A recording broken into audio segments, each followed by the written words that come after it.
मैं अभिवादन करता हूं आपका और मैं बस एक आज्ञा मांगता हूं। मैं पिछले दिनों बीमार हो गया था तो डॉक्टरों ने मुझे अभी खड़े होकर कविता पाठ के लिए मना किया हुआ। आप आज्ञा दे दें तालियां बजाकर तो मैं बैठ के कविता पढ़ना चाहता हूं। एक मेरा निवेदन और है, जिन पंखों की आवाज़ आ रही है, इस समय मौसम बहुत गर्म नहीं है, मौसम इस समय गर्म नहीं है, मंच पर कोई पंखा नहीं है, हमें कोई गर्मी नहीं लग रही है। मेरा निवेदन है जो पंखे आवाज़ जिनकी आ रही है उनको बंद कर दें। मैं खड़ग बहादुर जी आपको कितनी बधाइयाँ दूं, किस तरह से आपकी प्रशंसा करूं। ये मेरे लिए 40 साल से मैं मंचों पर हूं, लेकिन किसी भी 40 साल में किसी कवि सम्मेलन के लिए किसी एक व्यक्ति ने उसको उत्सव बनाने के लिए मन प्राण जुटा दिए हों, मैंने 40 साल में इससे बड़ा अवसर नहीं देखा अपने जीवन में। उन्होंने अपने शहर को सांस्कृतिक उत्सव देने के लिए जो उपक्रम किया, आदरणीय डॉक्टर सुनीता जी, खड़ग बहादुर जी, उन्होंने अपने माता पिता के नाम पर उनकी स्मृतियों के लिए समर्पित एक ऐसा उत्सव आजमगढ़ को दिया। ये कैफी आजमी साहब की धरती है, यह श्याम नारायण पांडे जी की धरती है। इस धरती पर किसी भी कवि का आकर कविता पाठ करना अपने में तीर्थ कर लेने के बराबर है। मुझे याद आता है, मैं 25-30 साल पहले एक बार शायद आया था, मुझे ये भी हो सकता है गलत याद हो। पंखों की आवाज जब तक आ रही है मैं बोलना चाहता हूँ, कृपया उन पंखों को जो उनके पास बैठे वो बंद कर लें और जो बहुत पीछे बैठे आगे आ जाए। मैं एक आध कविता तो सुनाऊंगा जो मेरा नाम शुरू से इस तरह लिया जा रहा है जैसे कांग्रेस राहुल गांधी जी का लेती है, और मेरी भी हालत वही हो जाएगी वैसे तो, अगर सब जा चुके हैं। आदरणीय अंजुम जी का गला खराब है, फिर भी उन्होंने बहुत बहुत मन से आपकी फरमाइशें पूरी की, अपनी नई भी गजलें सुनाई। वो भी चाहे तो अस्वस्थ होने के कारण वो भी जा सकती हैं, मुझे असुविधा नहीं है। आप जानते हो सबसे बाद वाले कवि की हालत क्या होती है? हाँ भाई, मेरा नंबर अक्सर, हालांकि मैं पिछले कई सालों से रात के 1-2 बजे के बाद कोई कविता पाठ नहीं करता, लेकिन ये अर्जुन सिसोदिया छोटा भाई, खड़ग बहादुर जी का ये समर्पण निष्ठा इस कार्यक्रम के लिए, उसने मुझे मेरे नियम तोड़ने के लिए मजबूर किया। लेकिन आखिरी कवि की हालत सुनो। जैसे ही आप पंखे बंद कर देंगे मेरी आवाज आपको कितनी अच्छी लगेगी आप इसकी कल्पना नहीं कर रहे। पंखे जिनके पास या कूलर जिनके पास हैं, कोई एक जिम्मेदार आदमी जाके उनको बंद कर दे। तो जनरेटर तो बंद मत करना कोई नहीं, ये लाइट और बंद करा दीजिए, इस लाइट की जरूरत नहीं है। सबसे आखिरी कवि की हालत समझो क्या होती है। आपने कभी सड़क पर ठेले के कोल्हू में गन्ने का रस निकलते देखा है? गन्ना होता है इधर, खूब होता है। गन्ने को एक बार कोल्हू में डालते हैं, उसी गन्ने को फिर मोड़ के दोबारा कोल्हू में डाल देते हैं, और कई बार तो तिबारा भी पीछे से उठा के उसको फिर कोल्हू में डाल देते हैं। और जब वो गन्ना बिल्कुल खोकस खोई हो जाता है तब मुझसे कहते हैं कि अब इसमें तू रस निकाल के दिखा। नहीं निकला, मैं नींबू फंसा के कोशिश करूंगा, और जब तक ताली नहीं बजाओगे तब तक रस निकालने की कोशिश करूंगा। मैं जानता हूं बहुत कठिन टक्कर है, मैंने अरुण जैमिनी के समय देख लिया था। मुझे बैठने की अनुमति आप दे चुके हैं, मैं बैठ के कविता सुनाऊंगा।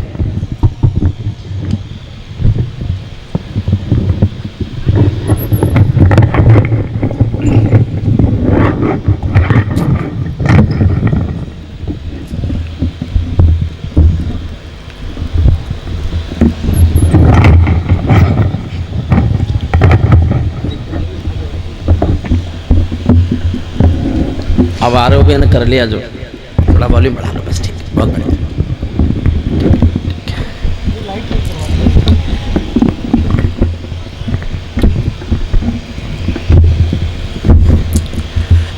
देखिए, ये मुल्क आस्था का मुल्क है, निष्ठा का, परंपरा का। एक बात तो ये साफ साफ समझ लीजिए, कविताएं कभी भी ना कांग्रेस होती हैं, ना भाजपा होती हैं, ना सपा होती हैं, ना बसपा होती हैं। कविताएं संस्कार होती हैं, कविताएं संस्कृति होती हैं, कविताएं परंपराएं होती हैं, कविताएं देश होती हैं। इसलिए कविताओं में आप किसी दल का हित और अहित मत खोजिएगा। आस्थाओं का मुल्क है ये। 9 सेकंड की एक कहानी सुनाता हूं इसलिए कि मैं जानना चाहता हूं मुझसे कितने लोग जुड़ गए। एक बाप बेटी जा रहे थे किसी रास्ते में, उनको तेज बाढ़ का पानी मिल गया। दोनों घबरा गए कि कैसे पार करेंगे। पिता ने हिम्मत करके कहा कि बेटी डरो मत, तुम मेरा हाथ पकड़ लो, हम पार निकलेंगे। बेटी ने कहा पापा मैं आपका हाथ नहीं पकड़ूंगी, आप मेरा हाथ पकड़ लो। पिता ने कहा बेटी क्या फर्क पड़ता है, तुमने मेरा हाथ पकड़ा या मैंने तुम्हारा हाथ पकड़ा? साहब जहां तक मेरी बात पहुंच जाए मैं वहां तक के लोगों के हाथ खुले देखना चाहता हूं, सिर्फ ये जानने के लिए कि मैं कितनी देर आपके बीच सुना जाऊंगा। पिता ने कहा बेटी क्या फर्क पड़ता है, मैंने तुम्हारा हाथ पकड़ा या तुमने मेरा हाथ पकड़ा? बेटी ने कहा पापा बहुत फर्क पड़ता है, मैं किसी मजबूरी में अपने स्वार्थ में आपका हाथ छोड़ भी सकती हूं, लेकिन एक बाप अपनी बेटी का हाथ किसी हाल में कभी नहीं छोड़ेगा। मैं भी एक बहुत आसान कविता शुरू करता हूं और जैसे ही मुझे लगेगा आप मुझे सुनने के लिए तैयार हो गए, फिर एक वो कविता सुना के जाऊंगा जो सुनाने के लिए आया हूं। हाँ भाई साहब। उससे पहले अर्जुन ने, हमारे गजेंद्र सोलंकी ने, जो मेरी विधा के लोग हैं, हमारे गफ्फार भाई ने, सबने बहुत अच्छा पढ़ा, सबने बहुत अच्छा पढ़ा, सबने सचमुच शुरू से अब तक निर्भीक से प्रारंभ हुआ, सबने श्रेष्ठ कविता पाठ किया। मैं इन तमाम कवियों से ये पूछता हूं, जब इनको मालूम था कि हरिओम पवार मंच पे है, फिर इनको जमने की क्या जरूरत थी? देखो ये काम जिसका है उसी को अच्छा लगता है। अब मैं तुम्हें सिखाता हूं जमा कैसे जाता है। आप सब तैयार हो गए ना? सुनना मेरे साथ। मैं भी गीत सुना सकता हूँ शबनम के अभिनंदन के, मैं भी गीत सुना सकता हूँ शबनम के अभिनंदन के, मैं भी ताज पहन सकता हूँ नंदन वन के चंदन के, लेकिन जब तक पगडंडी से संसद तक कोलाहल है, तब तक केवल गीत लिखूंगा जनगण मन के क्रंदन के, तब तक केवल गीत लिखूंगा। सल्यूट करता हूँ आपको। वाह। शर्त लगा रहे थे मुझसे पीछे शंभू वगैरह, थक गए लोग। ये वो लोग हैं जो इस समय, जिनका संकट यह है कि इस समय जाएं कहां, इसके माने वो भी हो। लेकिन सचमुच खड़क बहादुर जी, एक बात कहे बगैर चला जाऊंगा तो मेरे मन पर बोझ रहेगा। एक बात कह के जाना चाहता हूं, आपका मन प्राण, आपका यह उत्सव, आजमगढ़ की जनता का समर्पण, आजमगढ़ की जनता का कविता को प्यार, और प्रारंभिक कवि से लेकर आदरणीय अंजुम जी तक जिस तरह आपने कविता को सुना, मैं कह के जाना चाहता हूं। मैं 30 साल लाल किले गया हूं कविता पढ़ने, लेकिन जिस मन से आज आपने कविताएं सुनी है, मैं 30 साल के लाल किले के 30 कवि सम्मेलन खड़क बहादुर जी के एक कवि सम्मेलन पर न्यौछावर करने की घोषणा करता हूं। वाह वाह भाई साहब। सुबह के 3:30 बज रहे हैं। इतनी देर तक हिंदुस्तान में अब कोई कवि सम्मेलन चलता नहीं है, लेकिन आपने चलाया। हुजूर आप बैठ जाओ, बस कहीं भी बैठ जाओ, मेरे बीच में खड़े तो होना ही मत, क्योंकि मैं जानते नहीं हूं आप मेरे बारे में। मैंने जिन सरकारों पर लिखा है ना, वो बैठ गई, इसलिए बैठ जाओ। फिर से पढ़ता हूं और कुछ पंक्तियां पढ़ के फिर मैं एक कविता जो सुनाने आया हूं कश्मीर पर, वो आपको सुनाऊंगा। मैं भी गीत सुना सकता हूं शबनम के अभिनंदन के, मैं भी ताज पहन सकता हूं नंदन वन के चंदन के, लेकिन जब तक पगडंडी से संसद तक कोलाहल है, तब तक केवल गीत लिखूंगा जनगण मन के क्रंदन के। जब पंछी के पंखों पर हो पहरे बम के गोली के, जब पिंजरे में कैद पड़े हो सुर कोयल की बोली के, जब धरती के दामन पर हो दाग लहू की होली के, कोई कैसे गीत सुना दे बुलिया कुमकुम रोली के, कोई कैसे गीत सुना दे बुलिया कुमकुम रोली के। मैं झोपड़ियों का चारण हूँ, आंसू गाने आया हूँ। मैं किसान का बेटा हूँ, झोपड़ी में पैदा हुआ, झोपड़ी के आंसू, आंसू की वेदना, वेदना की त्रासदी की विसंगति 40 साल से गा रहा हूँ। और मैं पिछले 40 साल से हिंदुस्तान की हर सरकार का स्थायी विपक्ष हूँ, स्थायी विपक्ष। और ये जानते हो मैंने खड़क बहादुर जी क्यों बताई ये बात, मैं किसान का बेटा हूं। जिस भी दिन कविता सुनाता हूं जनता को बताता हूं मैं किसान का बेटा हूं। मैं एक बार लाल किले में कविताएं सुना रहा था, चौधरी देवीलाल जिंदा थे, हरियाणा के मुख्यमंत्री थे। मेरी कविताएं सुनी, मंच पर आई, माइक लिया और भाषण दिया, अगला प्रधानमंत्री किसान का बेटा होना चाहिए। मैं उसी दिन से देश को बताता घूम रहा हूं कि मैं किसान का बेटा हूं। वाह वाह वाह वाह वाह। फिर ये मुझे बाद में पता चला कि पहले चाय वाले का नंबर है और अगला भी नंबर उन्हीं का है।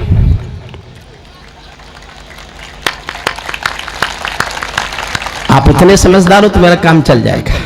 आप सुनिए। मैं झोपड़ियों का चारण हूँ, आंसू गाने आया हूँ, घायल भारत माता की तस्वीर दिखाने लाया हूँ। कहाँ बनेंगे मंदिर मस्जिद, कहाँ बनेगी राजधानी, मंडल और कमंडल पी गए सबकी आंखों का पानी। प्यार सिखाने वाले बसते मजहब के स्कूल गए, इस दुर्घटना में हम अपना देश बनाना भूल गए। कहीं बमों की गर्म हवा है और कहीं त्रिशूल जले, शान चरैया सोले टंगे पंछी गाना भूल चले। आँख खुली तो पूरा भारत नाखूनों से त्रस्त मिला, जिसको जिम्मेदारी दी वो घर भरने में व्यस्त मिला, जिसको जिम्मेदारी दी वो घर भरने में व्यस्त मिला। क्या ये ही सपना देखा था भगत सिंह की फांसी ने, जागो राजघाट के गांधी तुम्हें जगाने आया हूँ, घायल भारत माता की तस्वीर।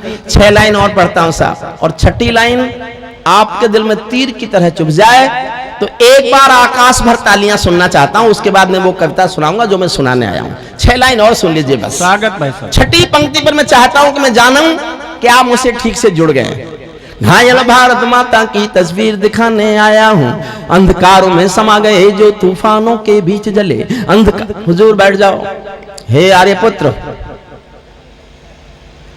देखो साहब मैं हाथ जोड़ता हूं, मुझे सुनना चाहते हो तो एक बात समझ लो, मैं वो कलम नहीं हूं जो बिक जाती हो दरबारों में, मैं शब्दों की दीप सिखा हूं अंधियारे चौबारों में। मैं वाणी का राजदूत हूं, सच पर मरने वाला हूं, डाकू को डाकू कहने की हिम्मत करने वाला हूं।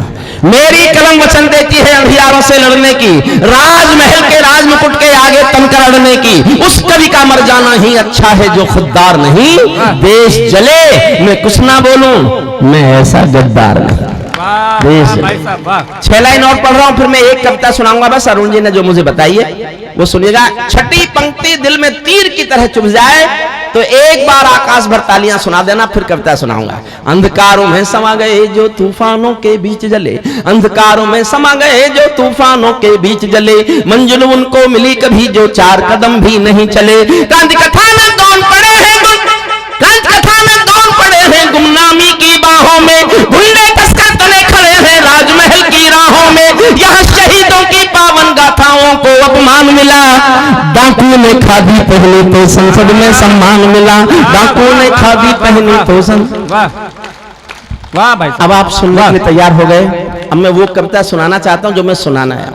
देखो साहब, मैं मोदी जी के बारे में एक वाक्य बोलता हूं बस, मैं राजनीति पर वाक्य नहीं बोलता। उनसे गलतियां हो सकती हैं, उनसे भूलें भी हो सकती हैं, लेकिन देश के प्रति प्यार और निष्ठा में मैं उन पर कोई शक करने के लिए तैयार नहीं है। मैंने और सबसे अलग भी है, मैं ये भी मानता हूं।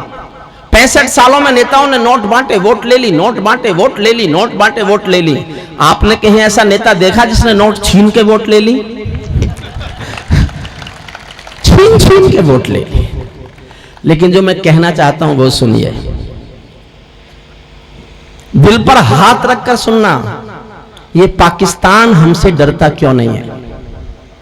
हमने चीन को 2 कदम में पीछे हटाकर दुनिया को बता दिया कि भारत 1962 का भारत नहीं है, लेकिन हम पाकिस्तान को नहीं डरा सके। 1971 में इंदिरा गांधी की पिटाई के बाद फिर कभी पाकिस्तान हमसे नहीं डरा। क्यों नहीं डरता? और मैं ये कहने का हक मांगता हूं आपसे, आजमगढ़ के लोगों, कैफी आजमी की धरती है, श्याम नारायण पांडे की धरती है। माना मोदी जी देश की हर समस्या हल कर देंगे, डीजल 10 रुपए मिलेगा, पेट्रोल 12 रुपए मिलेगा, हवाई जहाज का टिकट 100 रुपए का मिलेगा, सब्जियां फ्री हो जाएंगी, रेलें फ्री चलेंगी। फिर भी अगर कश्मीर से हमारे बेटे तिरंगे में लिपट कर आते रहेंगे तो देश मोदी जी से भी जवाब मांगेगा, मोदी जी से भी जवाब मांगेगा। अर्जुन, अब तुम मुझे देखो। हाँ भाई। आदरणीय सुनीता जी से कुछ मत कहो, उनको भी सुनने दो। क्या कह रहा है? ये व्यवस्था मेरे समय में होती है क्या? मैं 2 लाइन मैं तय करना चाहता हूं कि इस तेवर को आजमगढ़ सुनना चाहता है कि नहीं सुनना चाहता। क्यों नहीं डरता पाकिस्तान, और कैसे डर सकता है पाकिस्तान? 2 पंक्तियां हैं, तेवर आपने स्वीकार लिया तो मैं पूरी कविता सुनाऊंगा। आधी ताली बजी तो आधी कविता सुनाऊंगा, चौथाई तालियां बजी तो चौथाई कविता सुनाऊंगा, और कोई भी ताली नहीं बजाएगा तो दूसरी कविता सुनाऊंगा। इसको छोड़ दूंगा, मैं मानूंगा कि इस तेवर को आजमगढ़ सुनना नहीं चाहता। मैं जानना चाहता हूं कि आजमगढ़ मेरा तेवर सुनना चाहता है कि नहीं सुनना चाहता। दो लाइन पर चाहता हूं आपकी प्रतिक्रिया। स्वागत भाई साहब। ये पाकिस्तानी गालों पर दिल्ली के चांटे होते, ये पाकिस्तानी गालों पर दिल्ली के चांटे होते, गर हमने 2 के बदले में 20 शीश काटे होते। वाह वाह वाह वाह वाह वाह वाह। यही सुनना चाहते हैं साहब? तो एक बार आकाश भर तालियां मुझे सुना दीजिए, फिर यही तेवर आपको सुनाऊं। वाह भाई साहब, वाह। हमारे सैनिकों का सर काटा गया, 3 सैनिकों का सर काट कर पाकिस्तान अपनी सीमा में ले गया और हम बातचीत करते रहे। मैंने अर्जुन से पूछा, मेरा छोटा भाई है लेकिन प्रज्ञा मेधा में छोटे भी बड़े होते हैं, बहुत प्रज्ञा मेधावान। कभी आज उसने जिस तरह से संचालन किया और आजमगढ़ की इस कार्यक्रम को यादगार बनाया, मैं अर्जुन को बधाई देता हूं। मैंने अर्जुन से पूछा, अर्जुन एक बात मेरी समझ में नहीं आई, मैं बड़ा जरूर हूं लेकिन मैं नहीं समझ पा रहा, पाकिस्तान हमारे सैनिक का सर काट कर अपनी सीमा में ले गया, उसका करेगा क्या? तो बड़ा जवाब दिया अर्जुन ने। अपने इस संचालक को जी भरकर तालियों से सहेजना। अर्जुन ने कहा, भाई साहब उसकी फौज कायर है। 1971 में बांग्लादेश बनते समय जिस मुल्क के त्राण में 1000 लोग हथियार डाल दें, उस मुल्क की फौज आज भी कायर है। वो शायद अपनी कायर फौज को दिखाना चाहता होगा कि बहादुर हिंदुस्तानी फौजी बेटे का सर होता कैसा है, जो कट तो सकता है लेकिन कभी झुक नहीं सकता।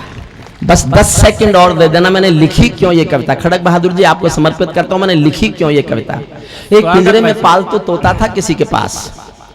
एक दिन मालिक ने तोते से कहा, मैं पड़ोसी गांव जा रहा हूं, तेरा शाम तक का खाना मैंने पिंजरे में रख दिया है, खा लेना। तोता बोला, मालिक उस गांव में तो मेरे गुरुदेव रहते हैं। मालिक बोला, तो मैं क्या करूं? बोले, मेरी राम राम तो बोल सकते हो ना। मालिक ने कहा, मिलेगा तो बोल दूंगा। मालिक पड़ोसी गांव गया, जाके पूछा, यहां मेरे पिंजरे के पालतू तोते का कोई गुरु है? एक बूढ़ा तोता उठ के आया, उसने कहा, हाँ मैं उसका गुरु हूं। तो मालिक ने कहा कि मेरे पालतू तोते ने पिंजरे से तुमको राम राम भेजी है। बूढ़े तोते ने सुना और मर गया। मालिक लौट के आया, तोते ने पूछा, मेरे गुरु मिले? मालिक बोला, काय का तेरा गुरु? मैंने तेरी राम राम बोली, वो तो सुनते ही मर गया। इतना सुनते ही पिंजरे का तोता भी मर गया। समझना मैं कहना क्या चाहता हूं, पिंजरे का तोता भी मर गया। जब मालिक ने तोते का दरवाजा खोला पिंजरे का, तो तोते की आत्मा कहती चली गई कि मालिक तुम समझे नहीं, मेरे गुरु ने मेरे लिए संदेश भेजा है कि जिसको आजाद होना है उसे मरना आना चाहिए।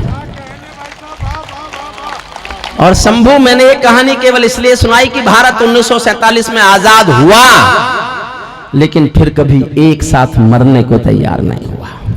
भारत एक साथ मरने को तैयार हो जाए तो भारत को जीना आ सकता है। मैंने इसलिए कविता लिखी है, सुनना। ये आतंकों के गालों पर दिल्ली के चांटे होते, गर हमने 2 के बदले में 20 शीश काटे होते, बार बार दुनिया के आगे हम ना शर्मिंदा होते, और हमारे सारे सैनिक सीमा पर जिंदा होते। और हमारे जितना जोश में सुनोगे उतना जोश में सुनाऊंगा। ये कैसा परिवर्तन है खुददारी के आचरणों में, सेना का सम्मान पड़ा है चरमपंथ के चरणों में, किसका खून नहीं खोलेगा सुन पढ़कर अखबारों में, सिंहों की गर्दन कटवा दी चूहों के दरबारों में, सिंहों की गर्दन कटवा दी चूहों के दरबारों में। बार बार की गद्दारी को भारत क्यों सह जाता है? और जो मैंने लिखा है वही आपके दिल में हो तो मेरी बात पर हस्ताक्षर करना अपने। अगर आप भी सोचते हैं कि आपके दिल में भी यही जवाब है, बार बार की गद्दारी को भारत क्यों सह जाता है? ज्यादा संयम भी दुनिया में कायरता कहलाता है।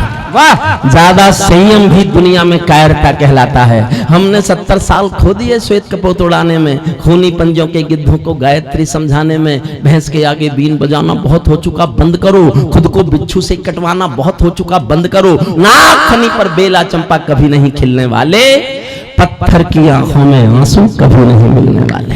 बंदूकों की गोली का उत्तर सद्भाव नहीं होता, हत्यारों के लिए हिंसा का प्रस्ताव नहीं होता, कोई विषधर कभी शांति के बीज नहीं बो सकता है, और भेड़िया शाकाहारी कभी नहीं हो सकता है, और भेड़िया शाकाहारी कभी नहीं हो सकता है। पीपल छाया मांग रहा था यूं की करके पेड़ों से। आदरणीय मोदी जी गए नवाज शरीफ के घर चाय पीने बिना बुलाए, बिलाया उस चाय का। खड़क बहादुर जी आपको जानकारी होगी 2,52,083 रुपए का बिल भेजा है नवाज शरीफ ने, जो मोदी जी बिना बुलाए चाय पीने गए थे। और हो सकता है चाय भी जाके खुद ही बनाई हो। मैंने 20 साल से कविताएं सुनाता हूं मैं उनको। जब वो मुख्यमंत्री भी नहीं बने थे तब से मेरे श्रोता हैं। मैं टेलीविजन के सामने रिकॉर्डिंग के सामने बोल रहा हूं। मैंने पूछवाया साहब क्यों गए आप? बोले मैं तो इसलिए गया तुम कभी लोग मेरे खिलाफ कविता ना लिखो, मैं तो शांति की तलाश में गया था। मगर ले आए। वाजपेयी साहब भी गए थे बस में बैठ के लाहौर, वो करगिल लेके आए थे। आप बिना बुलाए गए, आप पठानकोट लेके आए, पठानकोट लेके आए। मैं देहात का आदमी हूं, मैंने उपमा दी। 125 करोड़ का नेता किसी अविश्वसनीय के घर बिना बुलाए चला जाए तो कवि को कैसा लगेगा? मेरी उपमा अच्छी लगे गांव के आदमी की तो समर्थन करना। पीपल छाया मांग रहा था युक्ति करके पेड़ों से, जैसे कोई शेर सुरक्षा मांग रहा हो भेड़ों से।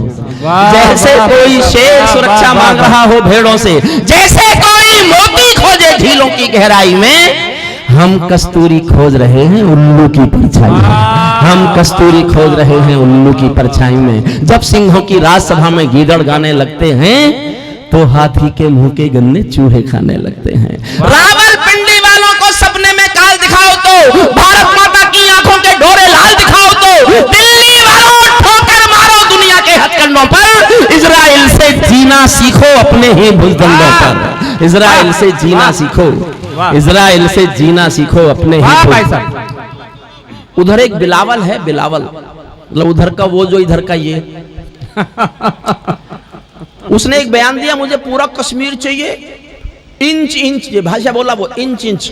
हमारे नेताओं को गुस्सा आ गया, उसके खिलाफ भाषण दिया। हमारे कवियों को गुस्सा आ गया, उसके खिलाफ कविता लिख दी। मुझे लगा पहली बार कोई ठीक बोला।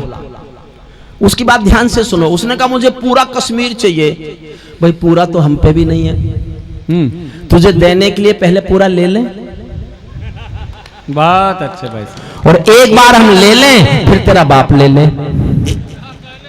लेकिन आजमगढ़ वालों, मैंने आपके स्वाभिमान का जवाब दिया है। अच्छा लगे तो अपने स्वाभिमान के लिए अपनी कमर थपथपा लेना, आपके स्वाभिमान का। मैंने कहा बिलावल तुझे कश्मीर चाहिए पूरा?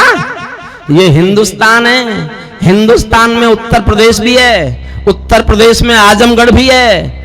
यहाँ के लोग रेल में खिड़की के पास वाली अपनी सीट भी किसी को नहीं देते। वाह वाह।